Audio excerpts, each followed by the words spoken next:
So thank you, Rahul. And it's really great to be here at the first webinar of the ISC conference. And I'm very thankful to Govindu for inviting me. Actually, when Govindu first approached me, he told me that we could do a small session on how to develop an abstract for students who are interested in this conference. However, actually, I'll show you that in my next slide. Um,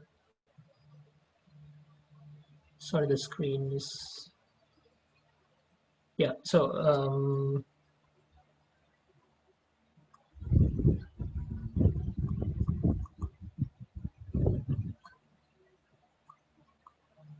okay, sorry, someone mistaken it. Sorry. So when you see this slide, you can actually see the participation, actually the number of registrations that came in for this opportunity. And I was extremely surprised to see this because initially it was just abstract session that we were planning, but when the registrations came in, and I believe me, it came in like in huge numbers, it ended up with over 750 people registering for this webinar, and they had been distributed around all the university years as well as few graduate students as well. So I was wondering, and one other thing was they were from almost every single university in Sri Lanka in all different fields. So I was wondering how can I address all of you with the knowledge that I have gained in my 4 years of university. So I believed I could take on this challenge. So today I'll be sharing my experience, what I have learned over the 4 years of my academic career as an undergraduate, and what I've gained from academics of my university and foreign universities. And I will help you guys with most of the advice you need to do a good publication, because most of you are in your third semesters or your final years, and you guys are very interested in doing publications. That is why I believe you are very keen on being here today. So please excuse me if some of my experiences are a bit biased towards the engineering field. I've tried to refrain from being giving that aspect as much as possible, and I'll be trying to deliver really general presentation. So let us begin. So what are research papers? I'm sure most of you have heard this term research papers, and some of you may even know a bit more in terms of what an abstract is, what a conference paper is, and what journal papers are. You can see that I've arranged this in the shape of a sort of a triangle. And you can see that journal papers are at the very top of them, below which conference papers and abstracts. Journal papers, for your understanding, are the most prestigious um, publications that you can acquire. Conference papers coming after that, and abstracts are coming in after that. So one of the major benefits of having research papers is you can put these research papers on your CV, on your research profile. I have this many journals, I have this many conferences, conference papers, and I have this many abstracts. So right. So but how many different types of these research publications are there? Even I don't know how many of them are there. I mean, like, there are so many different types: communication reports, proceedings, brief reports, book reviews, obituaries. So there are so many different types. So what you need to do is you need to select based on your requirement. My advice is start with conferences and abstracts. That is why ISC 2021 is a great opportunity for you to get started on this. So how do we publish papers? Here you can see three of my um, conference papers. These are papers that I worked on during my undergraduates. And as you can see, I've sort of put them into a small visually uh, uh, clear image. And you can see that these papers are well formatted. maybe they are somewhat attractive and they are quite professional looking, right? So how do we do papers like this? Actually, there's so many things you need to understand. Citations, footnotes, writing, how to research, how to text edit, how to create graphics, making references, catalogs. There are so many. I mean, like I use two word clouds because it is not enough to use one word cloud. So it looks a bit intimidating. So what we're going to do is we're going to back up a little bit and we're going to learn how to properly do this so that we are not intimidated to do a research papers. And any one of you can publish a research paper. Believe me, any one of you can publish a research paper. And please use the tips and the tricks that I give you today to achieve your targets and goals. So why do we need to publish a research paper? I am specifically asking this question because if you do not know why you're going to publish a paper, then you will not be able to do a successful job in doing the task. So let's first understand why we are going to publish a paper. My personal story, when I was back in semester 3, I had learned about this trend of publishing research papers as someone who wanted to go into this academic field. And I was quite new to my university. I didn't know much about this research field. So I was sort of, I had this expectation, I would say like this clueless expectation that I wanted to do a research paper, but I didn't know how to get there. So in the realistic terms, I didn't know how to connect where I was, what my knowledge, the projects I did with getting a research publication out of it. This might have happened to most of you, and to all the youngsters from post A level and in the first year. Semester 3 is probably where this could happen to you. Your expectations start to change and reality starts to become more clear. And in that time, you need to know the right tricks and the right paths you need to take to get your work published. So for me, I searched around, I asked advice from my seniors, but I could not gather a proper idea or the proper techniques to get this task done. So I had to wait till my final year to gain this experience, and all of you can learn from that experience today. How do you find ideas for research papers? This is one of the most popular questions that people ask when they are going to publish research papers. So there are many ways that you can do this. Let me go through these examples. Collaborative networks with seniors and faculty members. This is by far the best way that you can get into publishing research. You have experienced faculty members in your department. You have seniors who are willing to, who are doing higher studies, who you can connect with and who might be willing to work with you. There are excellent programs like the Sustainable Education Foundation, which is hosting Scholar X, which could help you get connected with mentors abroad who would like to do research publications with you. And then some of you have done semester projects. You have had amazing concepts that you did for semester projects that you want to get into these research publications, because once you get them published, they come under your name as something that you did, and that's very valuable. Final year research thesis. I think most of you are quite aware of what a final year research thesis is, and many of you are currently doing such thesis and would really benefit if you could get a publication out of them. And that is how you should be thinking. And I'm really happy that most of the final year students are here with that motive in mind. Final year group projects. I know that my department is very popular in this area, and I saw many of the 16 batch students here. So all of you can start working on your research papers and hopefully have them published by the time you're graduating. This is pretty clear, and I actually took advantage of this, and I hope many of you did as well. A global pandemic.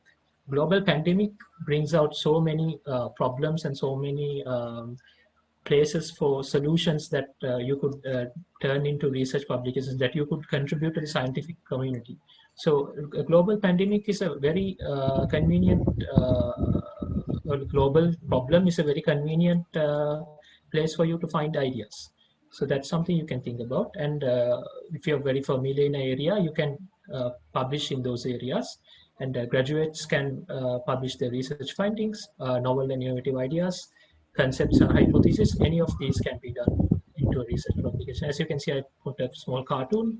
So the conclusion this scientist came up with was eating chocolate will make you thinner and neck. It's more sort of a hypothesis actually, and they're actually trying to put in the data to support this claim. So that's kind of the whole idea behind the publication. You get inspired by something, you pursue it, and you somehow get the results to publish. When you're doing publications, something that you have to keep in mind is you have to give evidence that your publication is very valuable, very contributive to the scientific world. And in that, you can see that there are different kinds of studies that you can do, like case reports, case control studies, cohort studies, randomized controls trials, systematic reviews. So this is arranged in the order of weakest to strongest, and the higher you go up the pyramid, the quality of evidence increases. Please keep in mind, like YouTube videos, personal anecdotes, things like that are not scientific evidence, and you cannot cite such things in your papers. You have to abide by the scientific norms and the ethics of the scientific community when you're doing things like this. Now, those were my perspectives. What about others' perspectives? So I wanted to reveal this to most of you who are very interested in this. You may have this goal of strengthening your application to graduate studies at a good university, because most of you are ready to graduate and you want to do your higher studies.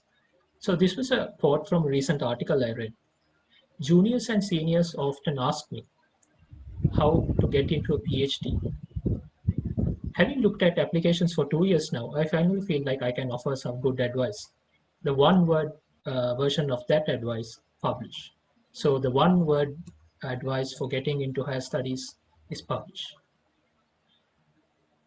The critical question, the crucial question that your publications is going to answer for you is, does this person have the potential to conduct scientific research? This is the critical question that you can answer by the publications that you get under your name. And what if you want to have a career as a researcher? So this is a very interesting news that came, I think, within this week itself. And it was very, really a great achievement for Sri Lankan scientists. There were more than 10 scientists from Sri Lankan universities and institutions that were listed in the world's top 2% scientists list by Stanford University.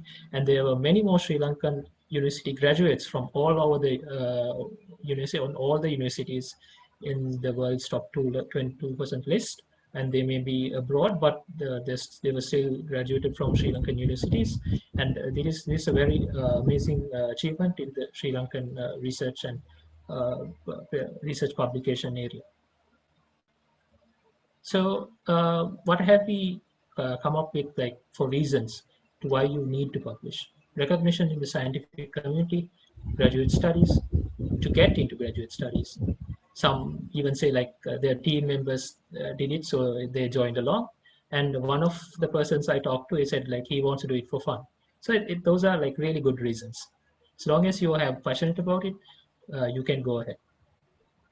So far, we have covered the different types of papers and how you should select what's relevant for you, finding the topic, the idea that you want to pursue, reasons to publish, and the last thing that we have to cover is, with the key point of this webinar, learning to publish.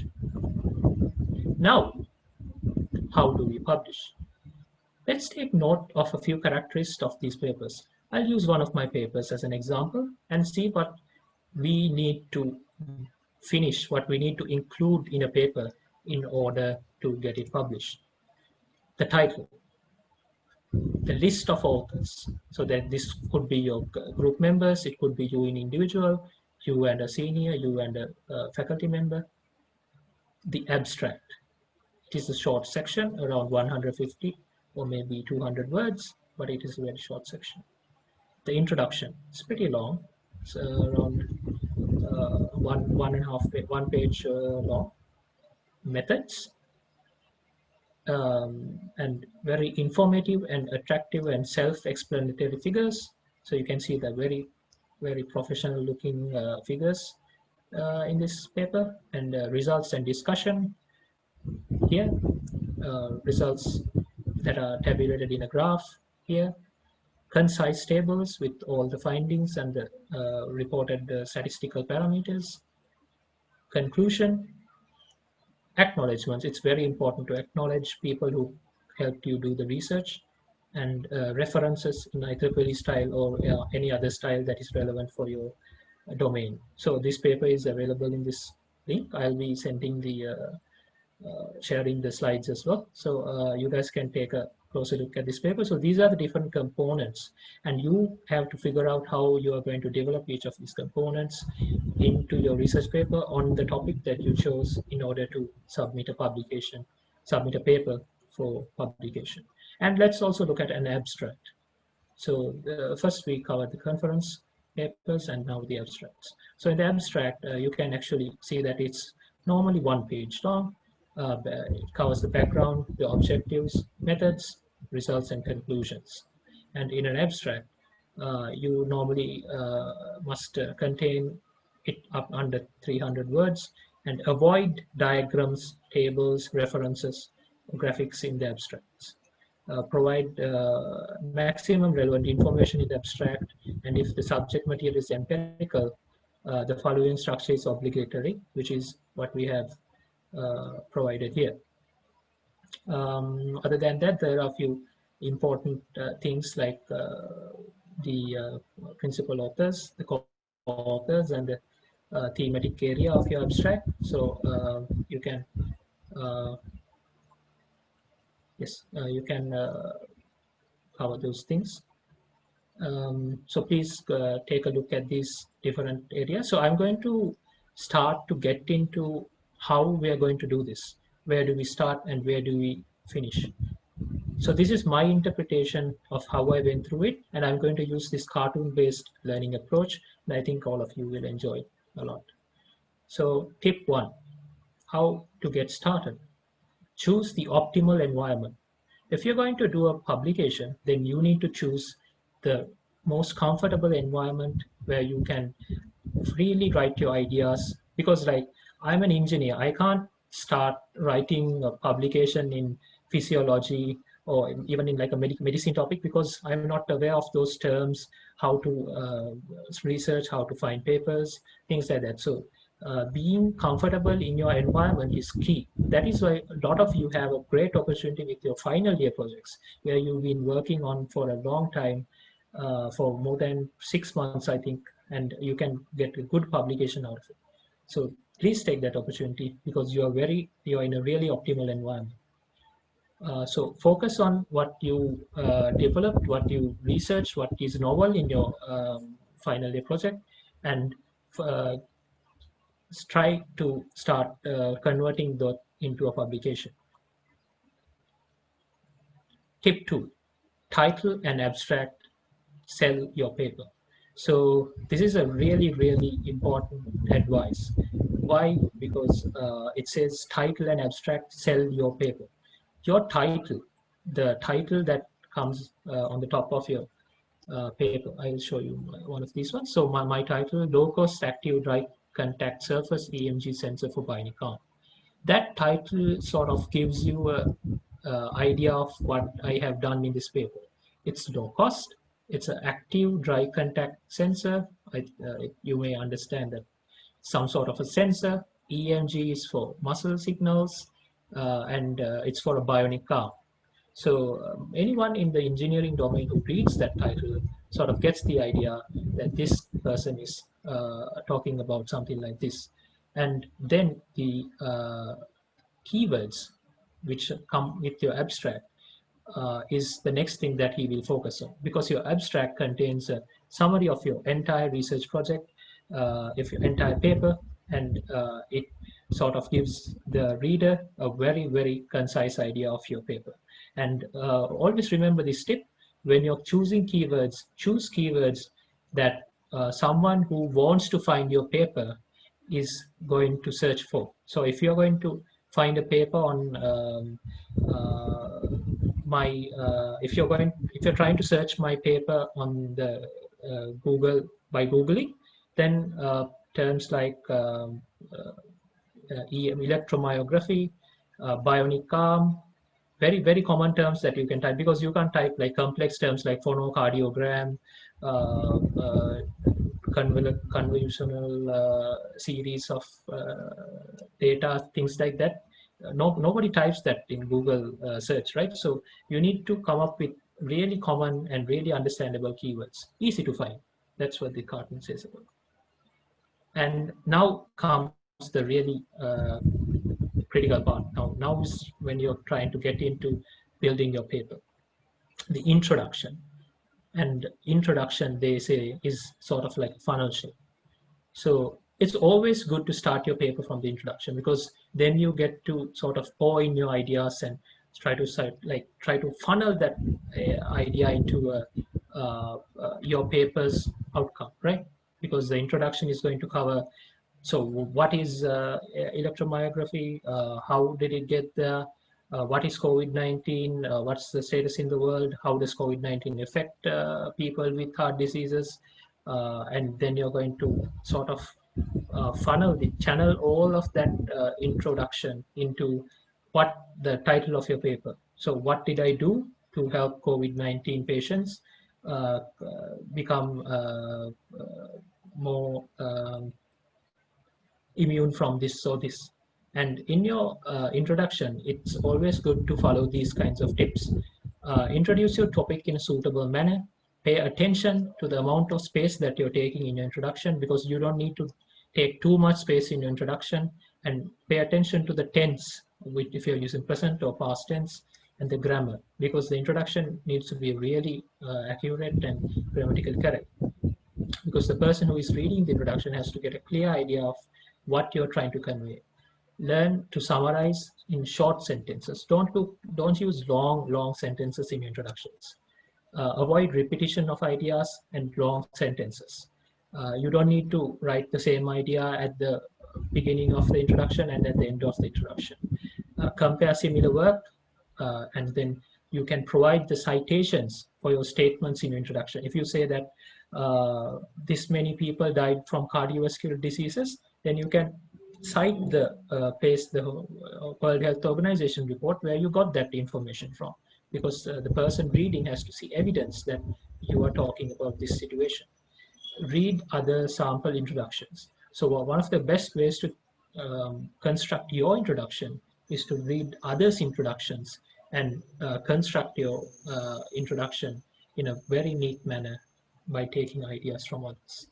So it's about sort of getting that funnel shape and making sure that you have very, very neat introduction that you can be proud of. Next step, the methods. This is really important. A very, very good study design in your method is very important, because it sort of gives the reader the idea where you were inspired from, where you started from, and how you chose to do this work that you did.